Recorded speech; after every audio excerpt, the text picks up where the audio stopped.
Primero debemos entender qué es la circulación general de la atmósfera.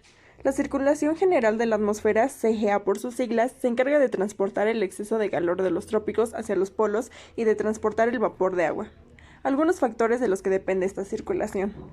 Primero tenemos el calentamiento diferencial entre los polos y el ecuador, la rotación del planeta, la topografía y la dinámica de movimientos de los fluidos geofísicos. Para esto encontramos diversos modelos de circulación general de la atmósfera. El primero es el modelo de una sola celda, pero para esto se tiene que partir de una hipótesis.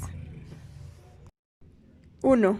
Asume la Tierra como un planeta uniforme cubierto de agua en el que no existen continentes. 2. No existe una inclinación del eje de la Tierra, o sea, la radiación llega perpendicularmente al ecuador y no existen variaciones estacionales en los vientos. 3. La Tierra no rota. La única fuerza que genera movimiento a nivel horizontal es la fuerza del gradiente de presiones. Como resultado encontramos que la circulación general está descrita por la existencia de una única celda en cada hemisferio, o sea, celda de Hadley. Es una celda térmicamente directa porque los ascensos de aire se producen en la región más cálida, que se encuentra en el ecuador, y los descensos en la más fría, que son los polos. El calentamiento diferencial que existe entre los polos y el ecuador genera la aparición de un gradiente meridional de presiones a niveles altos. Este gradiente induce un flujo de aire desde las zonas de presión más altas a la de menor, es decir, desde el ecuador hacia el polo. Aquí encontramos que si el calentamiento es excesivo desde el ecuador junto con la divergencia en altura sobre el mismo, puede generar la aparición de un cinturón de bajas presiones sobre esta región, o sea, serían ascensos de aire. Si el aire es cálido, puede moverse hacia los polos, y estos, conforme se van acercando a los mismos, se van enfriando. La convergencia de los vientos en altura en el polo y por consiguiente el descenso de aire genera una región de altas presiones sobre el polo. Como respuesta al gradiente horizontal de presiones existente en superficie entre el polo y el ecuador, se puede establecer un flujo de aire desde los polos hacia el ecuador. Pero esta circulación, aunque parece simple, no puede existir en la atmósfera real por una razón, que es la Tierra rota. Originalmente la fuerza de Coriolis, asociada a la rotación de la Tierra, desvía las parcelas de aire de su movimiento, hacia la derecha en el hemisferio norte y hacia la izquierda en el hemisferio sur. En ambos hemisferios se estarían generando en superficie vientos del este, o sea, se desplazan del este hacia el oeste, pero en dirección opuesta al sentido de rotación de la Tierra. Si esto sucediera, la fricción de los vientos con el suelo frenaría la velocidad de rotación del planeta. Entonces, sabemos que la rotación de la Tierra en realidad permanece constante, pero en latitudes medias los vientos en superficie tienden a prevalecer del oeste, o sea, se desplazan hacia el este, al contrario de lo que nos indica el modelo. Por lo tanto, los vientos en superficie y la constancia en la velocidad de rotación de la Tierra nos dicen que este modelo no es el apropiado para el planeta con una rotación. Como segundo modelo está el modelo de tres celdas. Igualmente se tiene que partir de una hipótesis. La hipótesis dice que se asume a la Tierra como un planeta uniforme cubierto de agua en el que no existen continentes. 2. No existe una inclinación del eje de la Tierra, o sea que la radiación llega perpendicularmente al ecuador y no existen variaciones estacionales en los vientos. 3. Aquí la diferencia es que la Tierra sí rota. Esto quiere decir que la fuerza que genera movimiento a nivel horizontal es la fuerza del gradiente de presiones.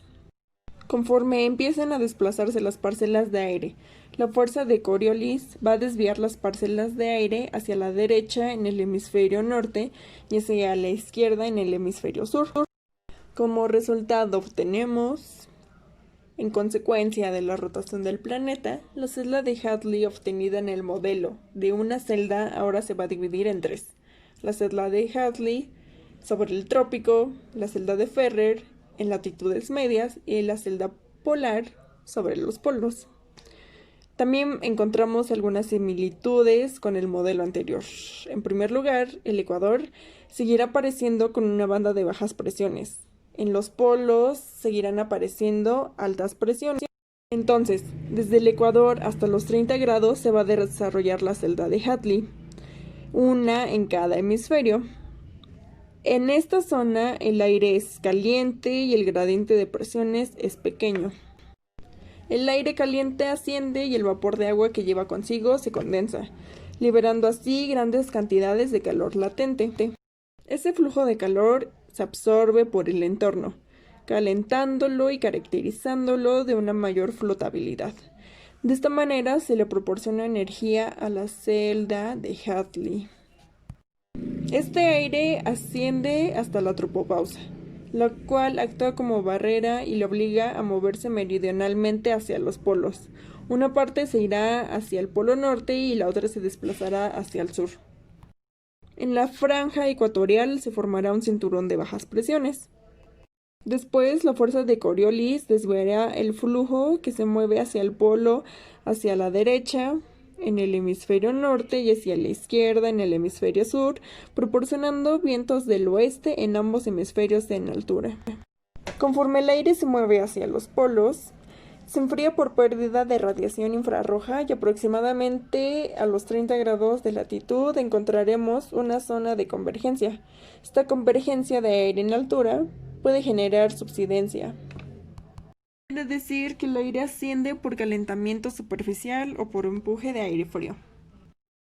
Continuando con el resultado, podemos encontrar un incremento de la presión y divergencia en superficie, generando cinturones de altas presiones subtropicales.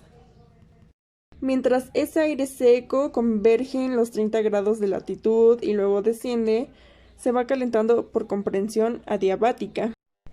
Desde los cinturones de altas presiones en superficie, parte del aire retorna hacia el ecuador, siendo desviado por Coriolis y dando lugar a los vientos del este o alíseos de latitudes tropicales.